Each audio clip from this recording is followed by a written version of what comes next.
Pemirsa, usaha kecil dan menengah di Kabupaten Gianyar belum menunjukkan perkembangan yang mengembirakan.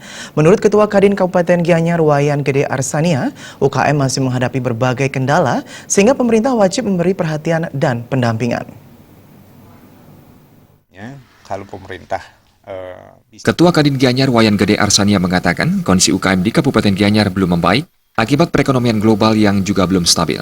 Situasi ini membawa dampak eksternal dan internal terhadap pengrajin di Kabupaten Gianyar. Dampak internal, pengrajin kesulitan mendapat tenaga kerja dan juga kenaikan harga akibat regulasi.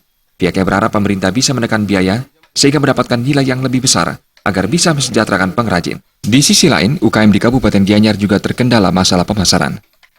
Kita berharap sebenarnya kalau pemerintah bisa mampu mengorganisasi ini dengan baik, menekan kos-kos ini, itu kita mampu mendapatkan nilai yang lebih besar sehingga kita mampu memberikan kesejahteraan yang lebih besar kepada para pengrajin kita.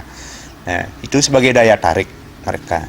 Kita ingin seperti itu, tapi situasi yang betul-betul menghimpit kita, ketidakmampuan kita, akhirnya kita menyerah pada persoalan itu. Gianyar mempunyai hotel yang sampai bintang 5 cukup banyak. Nah, ini bisa dimanfaatkan oleh pemerintah dengan kewenangannya, mungkin meminta kepada hotel-hotel untuk membantu para UKM, memberikan kesempatan untuk berpameran. Arsania juga mendesak pemerintah melakukan pendampingan kepada UKM di Kabupaten Gianyar. Keberpihakan terhadap pelaku usaha kecil dan menengah akan membantu menguatkan ekonomi kerakyatan dan mempertahankan konten lokal budaya dan seni khususnya di Kabupaten Gianyar. Indrawan, Bali TV.